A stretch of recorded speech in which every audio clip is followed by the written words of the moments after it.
yo, put me in the game, coach. I knock it down at the buzzer, like my name go. MJ fade away, ayy. I'm a game closer. Pull up in that blacked out truck, like my name Ghost. Hit him with that fist pump, I just won the game, yo. I make a champagne toast. Boom, boom, bam. Welcome back to another edition of The Great Debate Show. Or if it's your first time, welcome to The Great Debate Show. I'm your host, your favorite Uncle JJ. And as always, I got something to say. And today, I want to talk about a lot. I got college football preview predictions for week 5. I have Thursday night football prediction for Arizona Cardinals, Seattle Seahawks tonight on Prime Video. And I've got some wrestling news involving John Cena and Triple H. And are we going to get the Cena AJ Styles match for Crown Jewel? Looks like we are. I'll tell you why. Or if it was already in the works. I want to talk about NBA Top 100 list. I'm not going to go over the 100, but I will tell you about ESPN's NBA Top 10 out of that Top 100.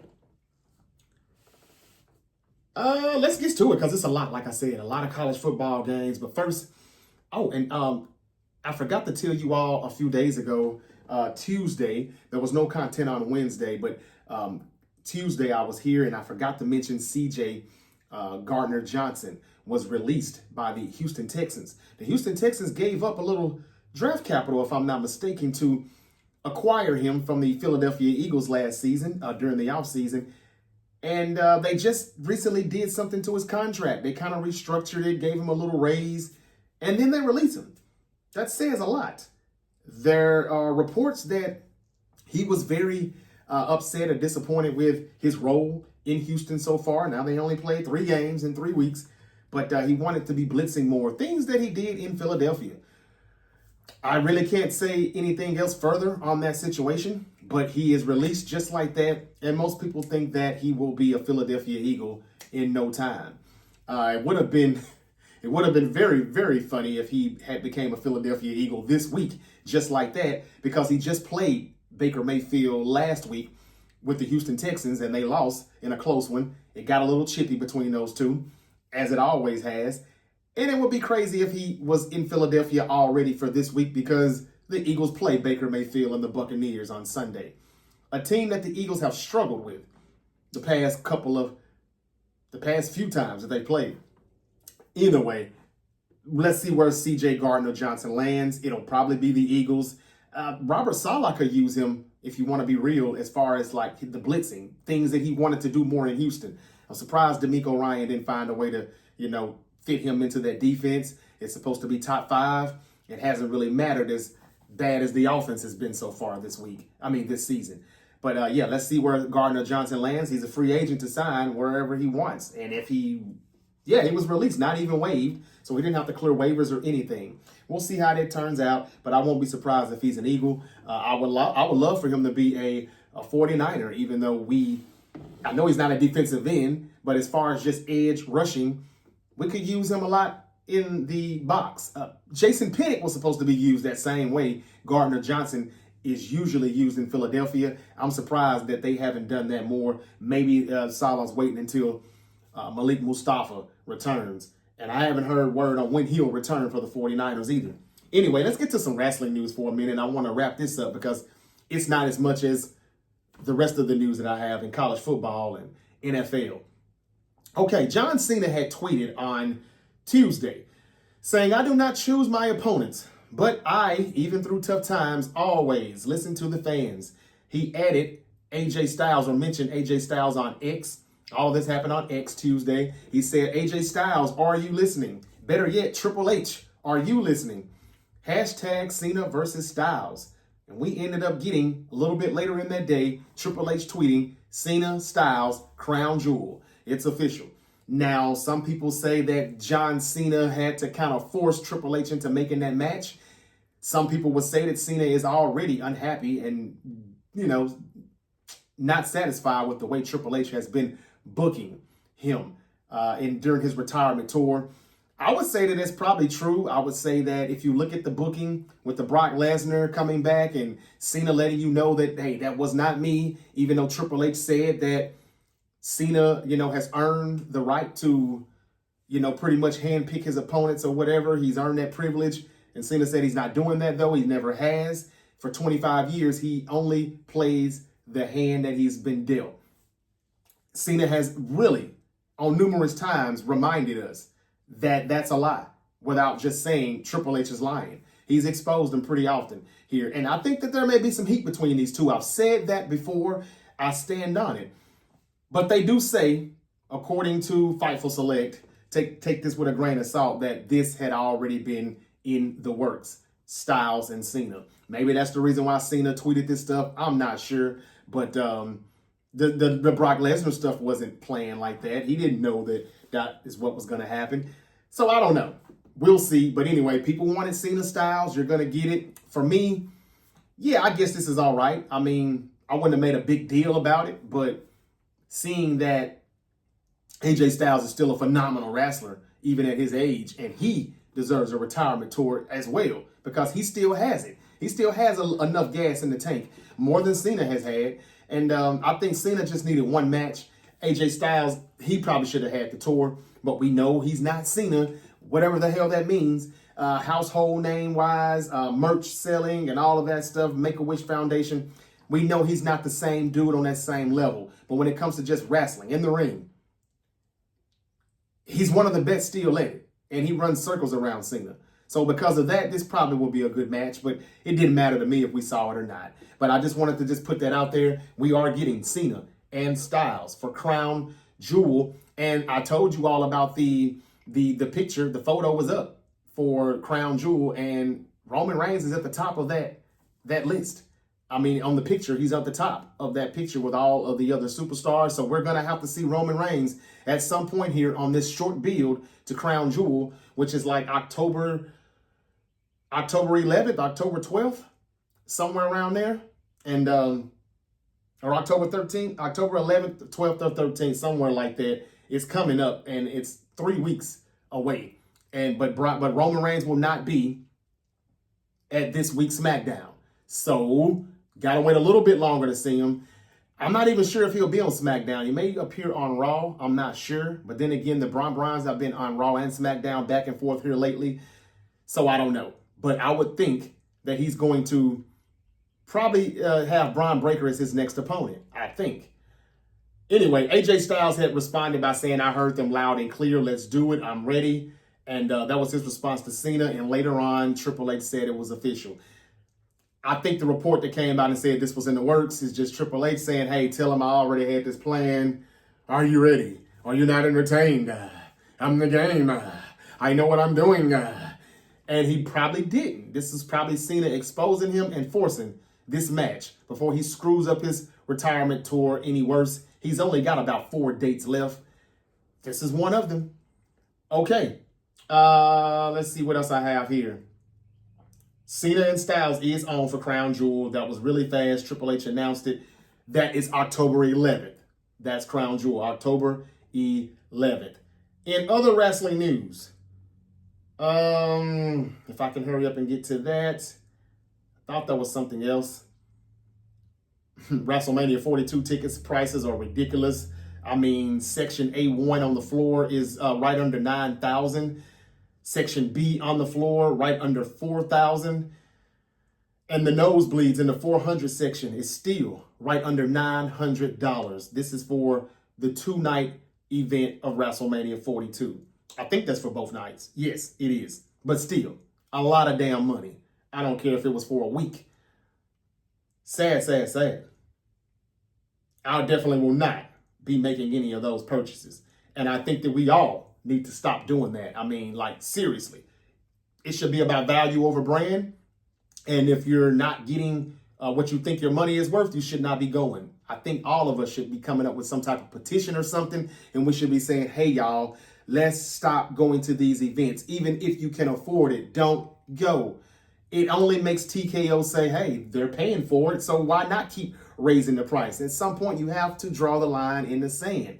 And I think that's what they need to be doing here. This is crazy. It really is.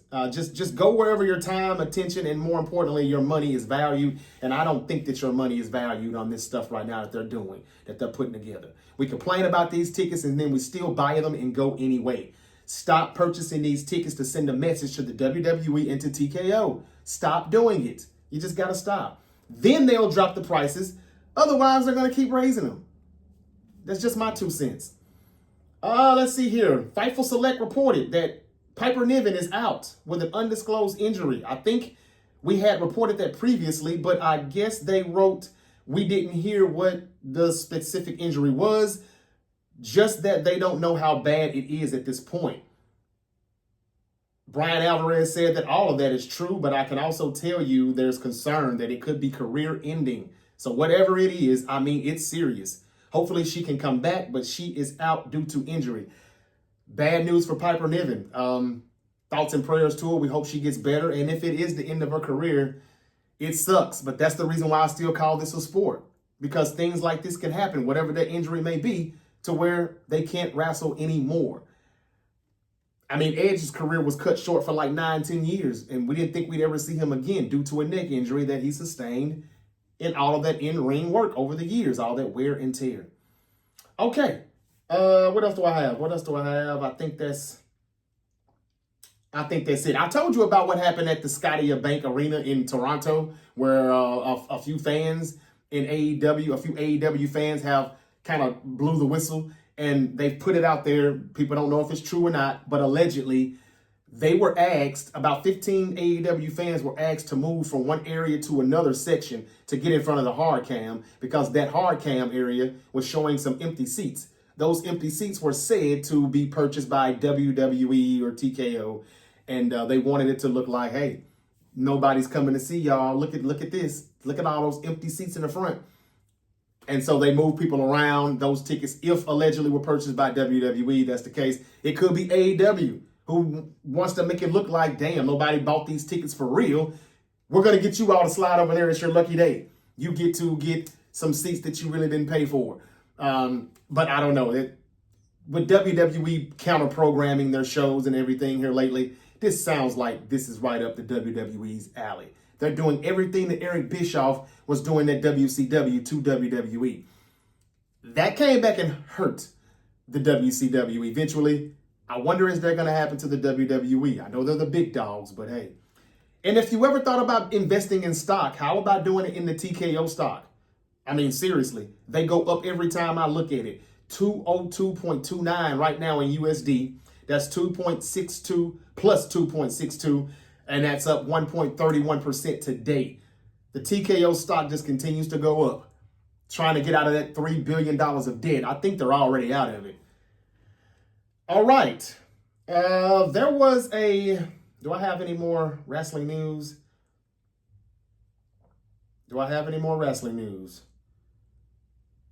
I think that's it. Now, I got a top 10 list also, if anybody cares to hear it. The wrestlers had a top 10 list. Where did it go? See what you all think about this real quick. Okay. Yeah, there was a top 10 list for the wrestlers. Damn, I don't know if I can see 10. What did I do with 10?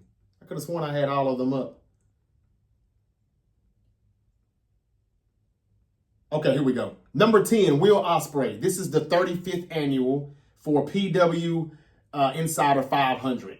PW Insider, that's Pro Wrestling Illustrated. They did their top 10 wrestlers of 2025. Number 10 was Will Ospreay. Number 9 was, I don't know who that is. I'm sorry. Caristico? Don't know who that is. That must be an AEW or New Japan pro wrestler. Caristico MX. That's the Twitter name. All these are the names on their X accounts. Number 8, Seth Rollins. Number 7, Swerve Strickland. Number 6, Mr. Yeet himself, Jey Uso. Number 5, I don't know who that is. At 5'10", New Japan Pro Wrestling. I don't know who he is. Sorry. If you're a big-time wrestler fan or in the IWC, you know who that is. I'm sorry, I don't. Number 4, Adam Page. Number 3, Gunther. Number 2, Jon Moxley. And number 1, Cody Rhodes. Why is Jon Moxley even on this list? I have no idea. Take that list with a grain of salt. Swerve Strickland is better than 7. Jey Uso is only on there because of the merch selling and the movement and all of that. Probably the same reason why Cody's number 1. Seth Rollins made the list at 8, like I said. A lot of this is just the culture. You know, just, hey, this is who sells merch and makes all the money and, you know, blah, blah, blah. They go viral. They're this or that more on social media. I don't know. But this can't have anything to do with wrestling. 1, because Jon Moxley is on the list and he's number 2. And yeah, who cares? Anyway, what do you think of the list? Let me know in the comments. If you're missing any other content, there's a lot of good content on the YouTube channel. Please go check that out. To my TikTok followers who are watching this video on YouTube or on TikTok, please go back over to YouTube. The link is in the TikTok description. Click on it and go check out some of the videos and the content that you may be missing. There's a lot under the live section, and there are more that you are missing right now under just the video section. With the regular uploads that I have now been doing on Tuesdays, Thursdays, and Saturdays. My live streams are on Sundays, Mondays, and Fridays. And Wednesday, you know, just if there's not an emergency podcast or any breaking news, and that's just kind of my off day in the middle of the week. I rest everything, if I can, in the middle of the week. We've got live streams coming up, though, starting tomorrow. We will be talking about the NFL Week 4 predictions. I'll be talking about, that'll be it. Recapping Thursday Night Football, previewing Week 4 in the NFL, and Friday Night SmackDown on Friday night, the post show as well. And then Saturday I don't know. Really, is there anything to talk about on Saturday? If I do, it'll probably just be finishing up on, you know, my predictions or whatever for the Week 4 NFL games. And maybe a live stream or something on some college football. But other than that, that would pretty much be it. Okay, let's get to that basketball news real quick. It was also reported that the Jokic trade buzz is overhyped. The Nuggets star putting extension talks on hold did not worry the team. Remember a few months ago, after the season ended, he kind of said that he wasn't doing an extension just yet. I think he just kind of wanted to see how this team's going to go, how it's going to work with what they did. They didn't do a lot, but they did enough to say, all right, the Nuggets may be back into real championship contention. Now, I can't think exactly what they did just yet right now, but I'm about to get back into my basketball talks immediately early next week, because I think these teams have started to report to training camp in the NBA. And since I'm on the NBA, I want to give you that top 10 list. Kuminga's still making news. He did not show up to Jimmy Butler's camp. Jonathan is the only member of the Warriors' tentative roster that didn't attend the informal minicamp that is held by Jimmy Butler. So, okay, training camp hasn't started just yet, but they're having some type of mini camp right now, Jimmy Butler and the rest of the Warriors. Kuminga didn't come. The Kings are still trying to make a trade. Let's see if the Warriors are going to pull the trigger. They obviously don't want to play him. They don't play him. They don't want him there. He didn't want to be there. I don't know. I'm just tired of reporting that and seeing the reports about it. Get it over with. And what else we got in basketball? Because I want to wrap the basketball up just like I did the wrestling, get it all out of the way. Again, I said the Dubs and the Kings talk Kuminga trade. It's back up again. Sacramento not giving up pursuit. Renewed their talks. They have now renewed their talks with Golden State earlier this week. That is according to The Athletic. Okay. Any more basketball news? Okay, and now that ESPN NBA ranked 2025 top 100. I'll give you the top 10, starting with number 10, which I kind of disagree with. Jalen Brunson is at number 10. Number 9, Kevin Durant. Number 8, LeBron James. Number 7, Steph Curry. Number 6, Anthony Edwards. Number 5, Victor Wembanyama. 4, Giannis Antetokounmpo. 3, Luka Doncic. 2, SGA. That is Shai Gilgeous-Alexander. And number 1, and I probably only agree with the top 2, Nikola Jokic, the Joker. Why? Because he's one of, if not the best basketball player in the world overall. And that's saying a lot for a player who is not a rim protector. He doesn't block shots. He doesn't really scare you on defense. He doesn't really do anything. But he plays safe. He doesn't foul. He doesn't get in foul trouble. And he's going to come right back on the floor. If you give him 25, he's going to give you 35. That's just what he does, or 40, along with 20 and 12. This is what he does on an average night. He's a walking triple-double. And that's not easy, especially for him to be a big man in this league. He's number one. I agree with number one and number two. I know SGA won the MVP, but he has and I'm not trying to discredit him for his supporting cast like a lot of people do, Jalen Hurts, in football. But Nikola Jokic did get them to the conference, to the semifinal round, and he did not have the supporting cast that SGA had. Yet he still took that team to a seventh game in the best of 7 series against OKC. Denver could be back. I'll talk more about the NBA starting next week as we get ready for another NBA season for the 2025-2026 season. Okay. Well, it's time to get to some college football. And man, when I tell you I got a lot of it.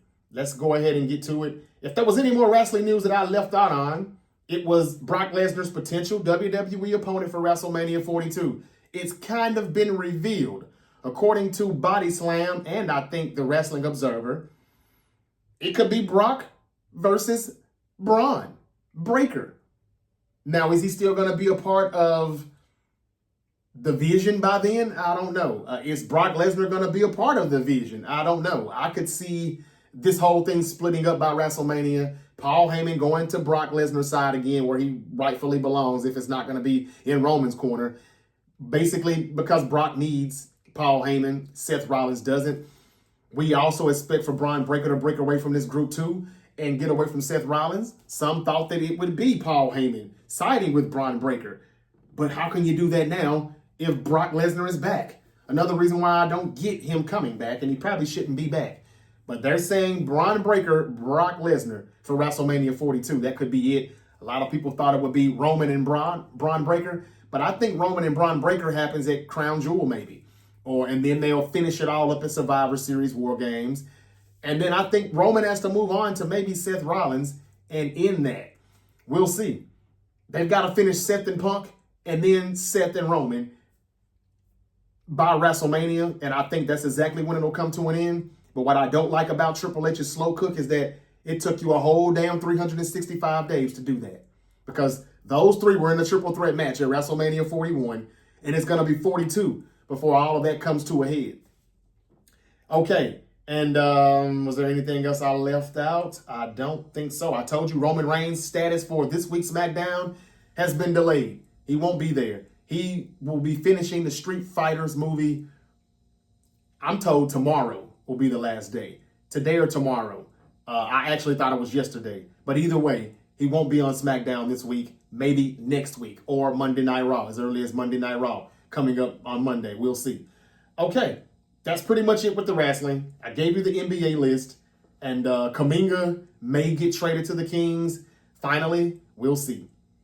Now, let's get to the college football picks, because there are a lot of them, and I'm going to try to run through these as fast as I possibly can. Let's start with my Florida State Seminoles first. They are now number 8 in the country, a team that wasn't even in the top 25. But they came out week 1 and smoked. Well, they didn't smoke Alabama, but they shocked the world by beating them. And they started to look dominant when we got around to the second half. Tommy Castagnoli has been doing a phenomenal job. They hadn't played anybody really since the Alabama game. This will be their first test since the week 1 game against Alabama. It's at Virginia. Florida State is 6.5-point favorites. The over-under is 59.5. Florida State, 58 points per game this season.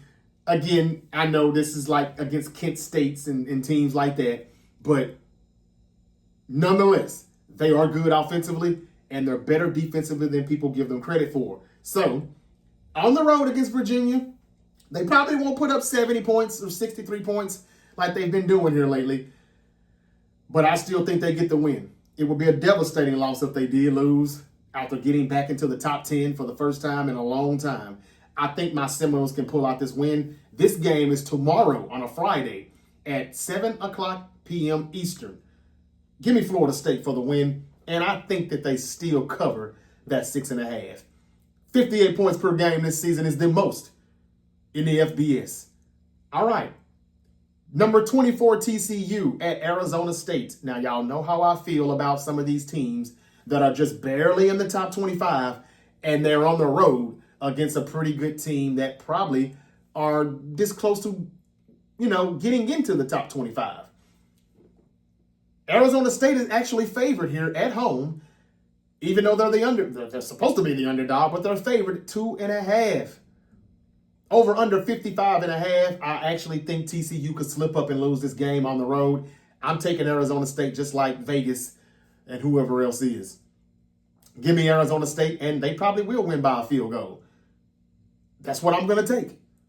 That would take TCU out of the top 25, and I bet you it would probably move Arizona State into the top 25, probably right at 25, or TCU spot 24. Okay, number 16, Georgia Tech at Wake Forest. Again, this is a team on the road being the underdog, but Georgia Tech is not in the high 20s. They're not barely in the top 25. They're almost in the middle of the pack at 16. And Georgia Tech is 8-2 versus Wake Forest since the year 2000. And Georgia Tech is actually pretty damn good. You saw what they did last week, and they have won some upsets here. They are trying to go 4-0 for the first time since 2024. That was their last 10-win season. They very well could have a 10-win season this year as well. The over-under is 52.5. Georgia Tech is favored by 13.5 on the point spread. I don't know if they'll cover that on the road or not, but I definitely have them winning. I wouldn't mess around, though, with the money line. Maybe just go under 52.5 if I was a betting man. I'm not saying I'm going to bet on this, but this is an early game, Saturday, noon, Eastern. Give me Georgia Tech, though, and I would probably take the under 52.5 instead of the 13.5. Georgia Tech is pretty good. I think they go 4-0. All right. But here's one thing. Wake Forest has lost 7 straight games versus ranked opponents. Now, y'all know what I told y'all about that 7. It always seems to end at 7. That's the only reason why I would take a chance on Wake Forest, because they've already lost 7 straight games versus ranked opponents. This could be where that ends. But I'm going to say, nah, give me Georgia Tech. This would be a devastating loss for them if they did lose, though, after creeping up to number 16. Here's a good one right here. Number 21 USC at number 23 Illinois. The Fighting Illini was very disappointing last week to Indiana, even though Indiana is a good team. But now Illinois has been pushed back to 23, and USC, who wasn't even in the top 25, have now moved up to 21.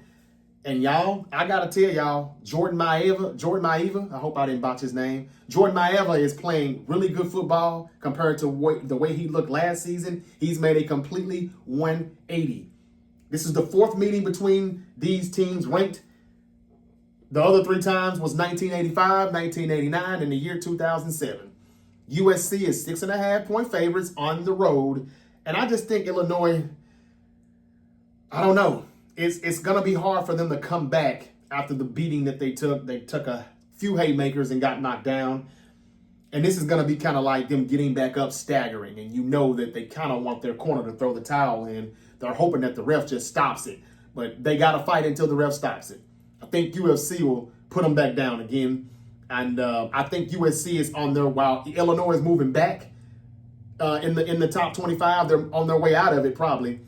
And USC is working their way in, which they have. I think that they're going to keep moving up the ladder. USC's got some good receivers that people are not talking about. And again, their quarterback, Jordan Maeva, has really been turning it up compared to last season. I got USC. I don't know if they cover, but they probably do. But I wouldn't bet on that. But still, give me USC with the win. Next, we got number 22 Notre Dame at Arkansas. The over-under is 64.5. And the Fighting Irish are favored by 4.5. Both teams averaging 40-plus points per game this season. Yeah, Arkansas 43.5, Indiana right at 40, and Notre Dame has had to score this many points to win. It took 50 points last week for them to win because they still allowed damn near 40 again. So I would say that Notre Dame's got to watch it. This is a very tough game here for them on the road at Arkansas. Arkansas looking to bounce back after a tough loss in Memphis, right here in my city, last week to the Tigers. And they really could have won that game, probably should have won that game. I'm glad Memphis was able to get the win, though. I mean, but Arkansas is better than, even though they lost that game, they're pretty good, which says a lot about the Memphis Tigers on how good they are. I'm putting respect on both of them.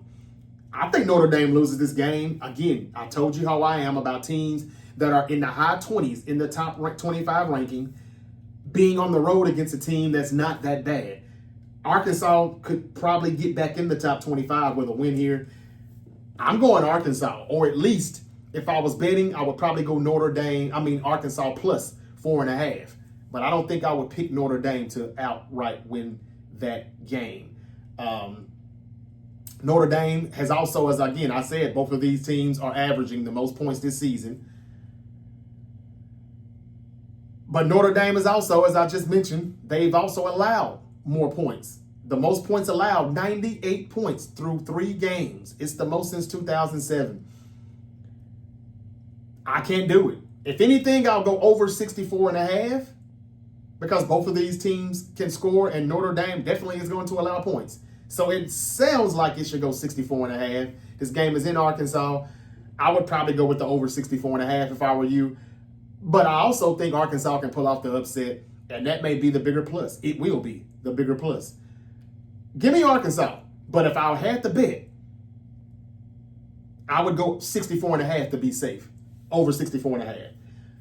But don't be surprised if Arkansas wins that game. I'm actually picking them to win, and I may make a parlay on it. I don't know. Okay, moving on. Utah State at number 18, Vanderbilt. Vanderbilt is a 22.5 point favorite. The over-under is 59.5. Vanderbilt is the highest AP poll ranking since 2008. Right now at number... Oh, in 2008, they were number 13. Now they're 18. I think they win this game. I don't know if they cover the 22.5, but I wouldn't touch it because I'm pretty sure if they're favored 22.5, ESPN bet, FanDuel, DraftKings, I'm pretty sure they've got that at like a minus 800 or better. So I wouldn't even touch the money line. But Vanderbilt wins that game. That's Saturday at 12:45 Eastern. Number 1, Ohio State at Washington. Y'all, the Buckeyes are favored 8.5. The over-under is 52.5. Ohio State, 21st consecutive game as favorites. It's the longest active streak in FBS. This game is Saturday at 3:30 Eastern on CBS and Paramount Plus. I think Ohio State wins this game, but I don't think it's going to be very easy. Justin Sayin, or whatever his name is, that quarterback, he ain't all that. His air yards are much better, though, than passing yards under, 10 yards, which is weird. But the Buckeyes have won 13 straight Big Ten openers. Their last loss was in 2011. I just can't see the Buckeyes losing, even though it's on the road. Washington's defense, though, is no chopped liver. All right, the defense ain't too shabby, so don't expect for the Buckeyes to just, really just air it out. Jeremiah Smith is going to have some competition this weekend because Washington has 2 corners at 6'4". So they've got the body, they've got the size and the frame to cover. Now, can they run with them? I don't know. But this ain't going to be easy. And I'm not even sure if the Buckeyes cover the 8.5, but I do think they win. I just don't know if I want to touch this betting-wise. If anything, I would probably say Washington plus 8.5. And it probably goes under 52.5 with the over-under. But anyway, I think the Buckeyes still win this game, and they remain number 1 in the country. That team that I was telling you about that made Illinois look like Illinois is not as good as we thought, I think it's just Indiana's just that good. Number 11, Indiana, are 7.5 point favorites at Iowa. The over-under is 48.5. It's their first meeting since 2021, which Iowa won 34-6 at home. This game is Saturday at 3:30 Eastern. Y'all, I think Indiana gets this win. I'm not saying it'll be easy. They're only 7.5 point favorites, but I think they'll probably cover that, even though it's on the road. I know Iowa is not a bad team at all, but Indiana's really good. And I think they're going to keep climbing that ladder. If anybody in the top 10 messes up, Indiana will take their spot. Give me Indiana for the win. Number 4, LSU at number 13, Ole Miss. Ole Miss at home. Who you would think would be the underdog at number 13. They are favored by 1.5. The over-under is 55.5. This meeting as AP ranked teams for the 3rd consecutive season. They're meeting, LSU and Ole Miss are meeting as AP ranked teams for the 3rd consecutive season. This says that these two teams have been really tearing it up.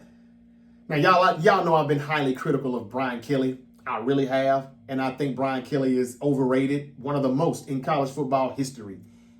But, hey, he's undefeated right now. They're 4-0. And, hey, they could go into Ole Miss and win this game. They should. They're number 4. However, how much credit do you want to give LSU?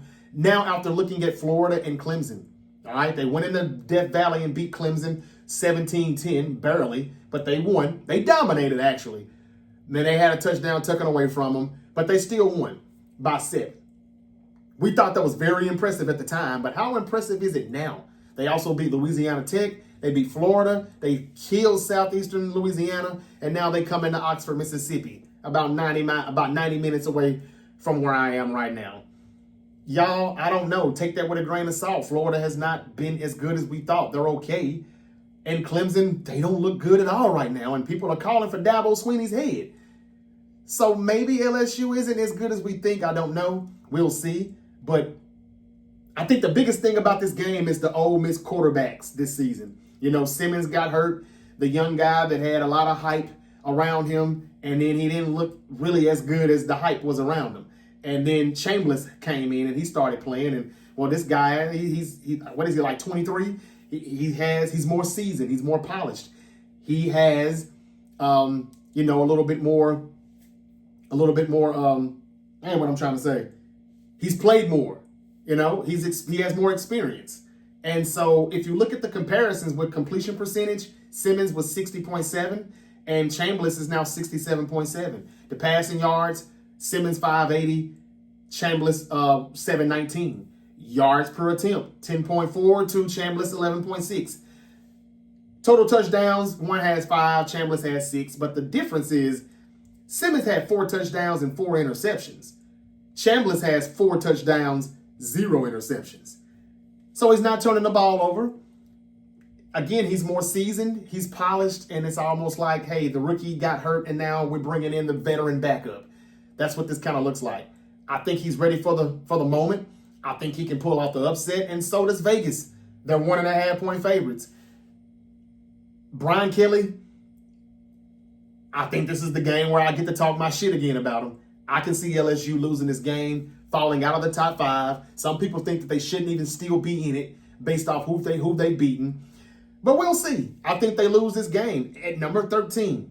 I do like Ole Miss pulling off the upset at home. I told y'all how I feel about teams on the road as underdogs when they're going up against a team that, I know LSU is not in the high 20s. But I don't know if LSU really is number 4. We're about to find out Saturday. I'm going with Ole Miss to pull off the upset. This game is Saturday at 3:30 Eastern. Now, I will say this, though. The LSU Tigers have allowed 10 points or less in each of the first 4 games this season. That says a lot. But again, that's Clemson, that's Florida, and that's Southeastern Louisiana and Louisiana Tech. Take that with a grain of salt, if you will. Okay. LSU needs this win, though, because it doesn't get much easier for them. Next, after their bye week, October 11th, they host South Carolina. That's a win. But then they go to Vanderbilt October 18th. They play number 9 Texas A&M, if they're number 9 at that time, and at Alabama. So it could get a little hectic for them. They need this win. I think it goes downhill if they lose. Give me Ole Miss with the upset. Auburn at Texas A&M. A lot of people would say Auburn got, they kind of got screwed last week at Oklahoma. Well, they've got a chip on their shoulder then. But so does Texas A&M. They're seeking their first 4-0 season since 2016, and they're 6.5-point favorites. Look, I think Texas A&M will get the win, but I don't think it'll be as easy as what people think because Auburn, they do play a good defense, and they've been surprisingly playing all right under Hugh Freeze now over there at Auburn. So I'm not touching that game, to be honest with you, but I think Texas A&M will get the win. I guess. We'll see.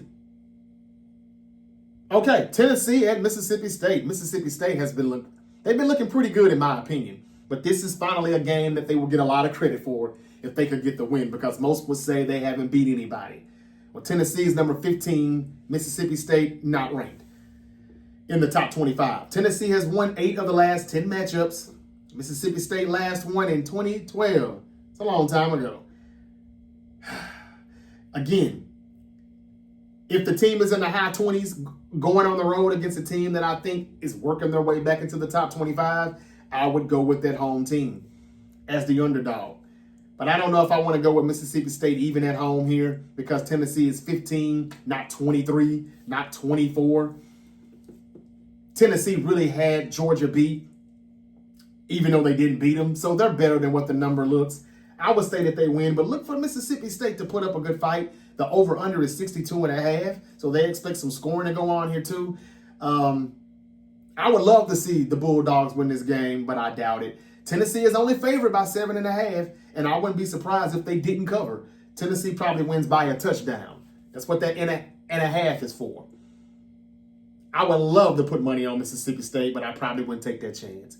I'll go with the Volunteers to get that win on the road. Next, I got Arizona at Iowa State. Iowa State number 14, and they're 6.5-point favorites. The over-under is 48.5.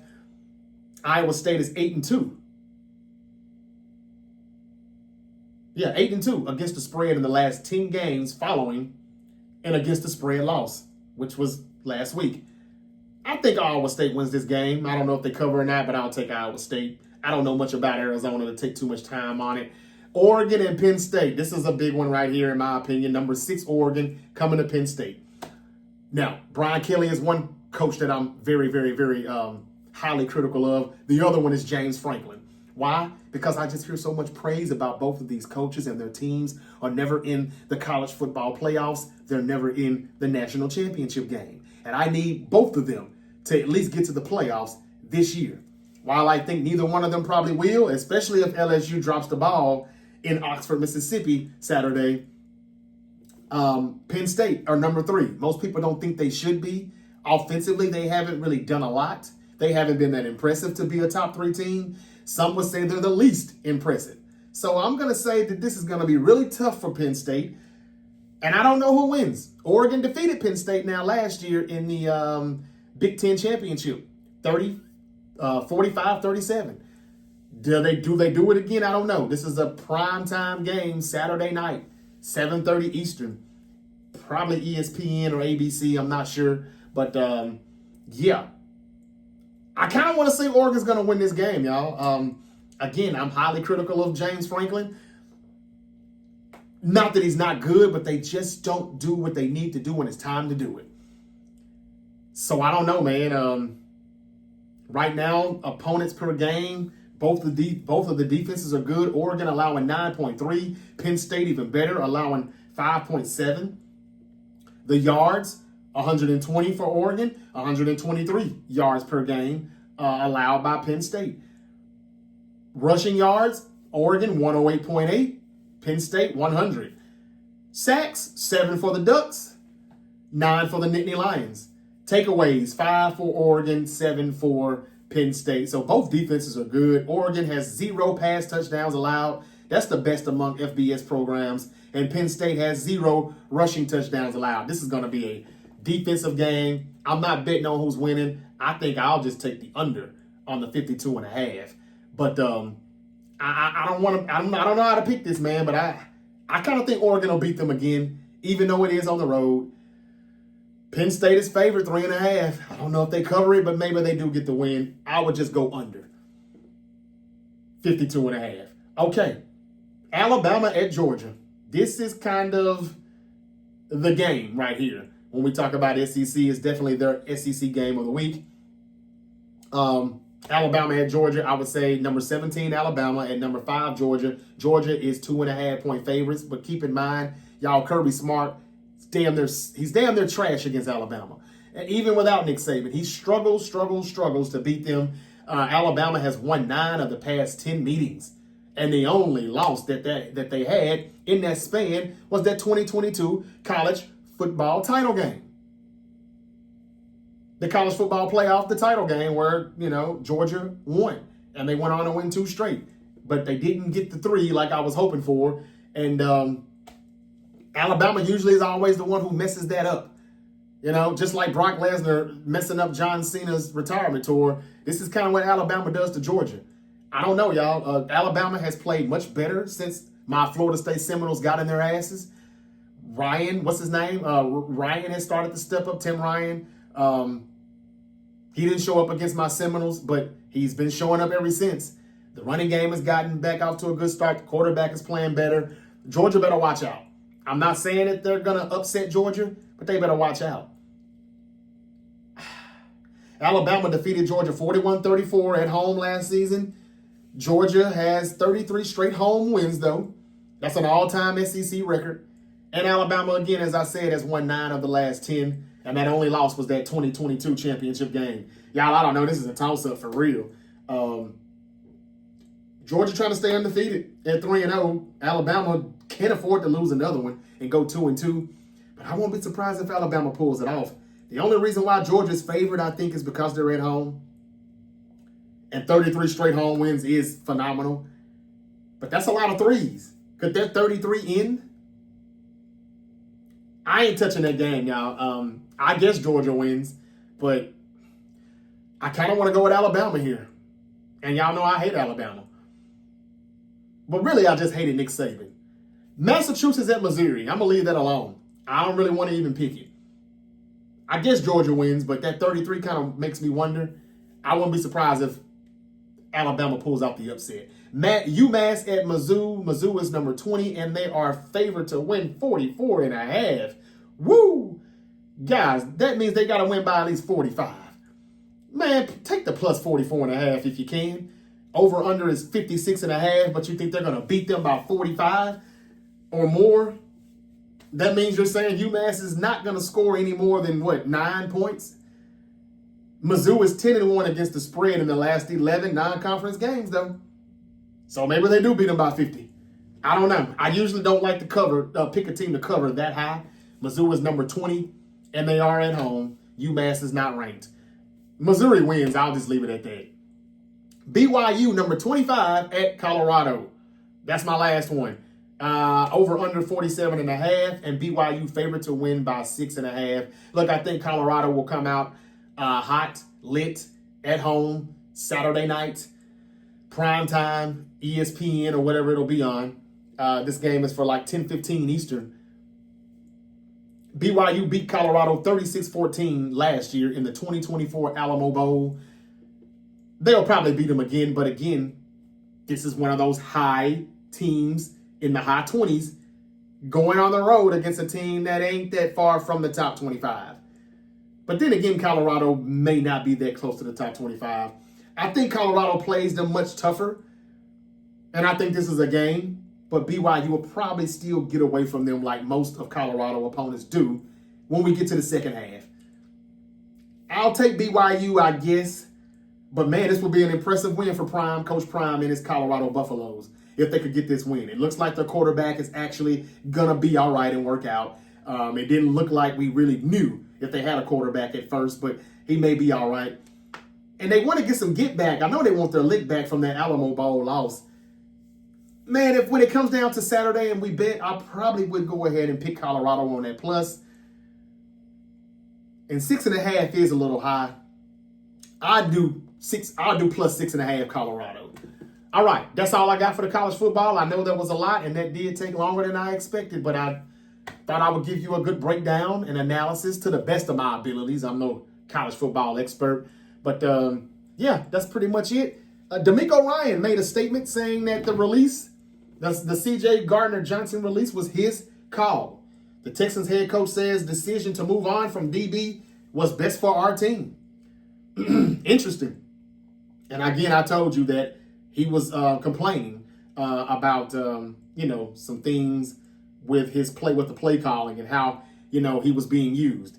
And he wasn't happy with it. Terry Rozier attended the Miami Heat camp. The guard is expected to be an active participant amid trade rumors, according to the Miami Herald. And that is pretty much all I have. Terry McLaurin is uncertain for week 3. The Commanders wide receiver is seeking more info about his quad injury that he suffered. And I think I saw something else yesterday that came up saying he's pretty much going to be out. It's not official, but I want to say he's doubtful. Niner fans, bang, bang. Kyle Shanahan said the 49ers will look at trades and use committee approach to replace Nick Bosa. They're going to take their time. They're going to see how they look without him first before they just replace him immediately and give somebody, a ransom, a king's ransom, to acquire whoever that talent would be. Quincy Williams is going on IR. The Jets linebacker is out at least 4 games due to a shoulder injury. And what do y'all think about Zion Williamson on being healthy? He says, I haven't felt like this since college. He was limited to 30 games last season because of a hamstring and back injury. Didn't he say that last year? Like when he lost the weight and he was in shape and then he still got hurt and we didn't see him and he missed 30 games? Whatever. Mike Evans is expected to miss 3 to 4 weeks. The Buccaneers wide receiver has a moderate hamstring strain.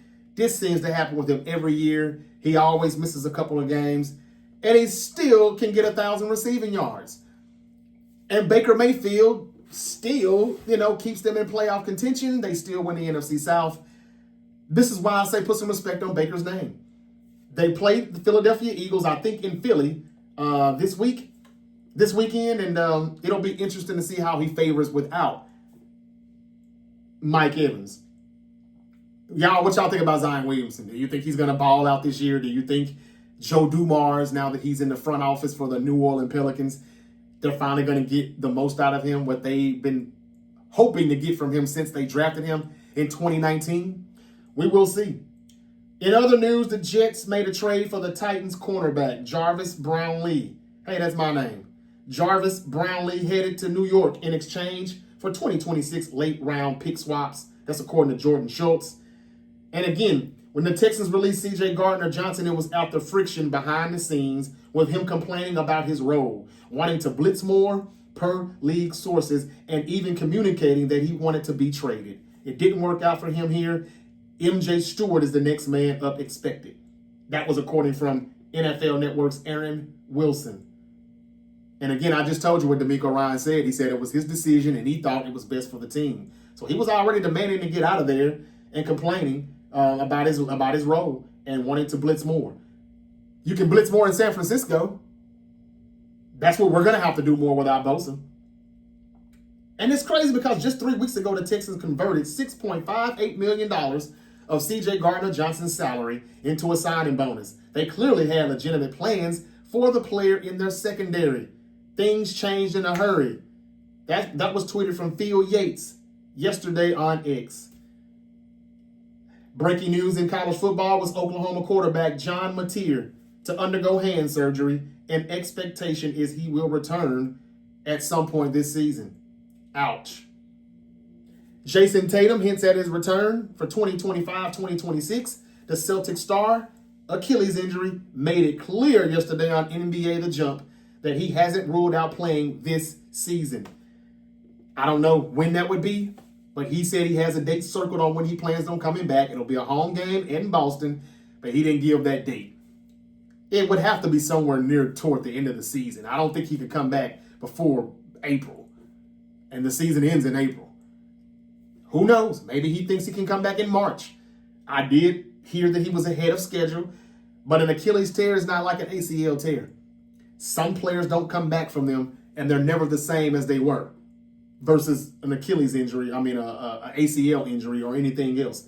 Tatum also said he feared getting traded. The Celtics star dishes on first thoughts after his Achilles injury.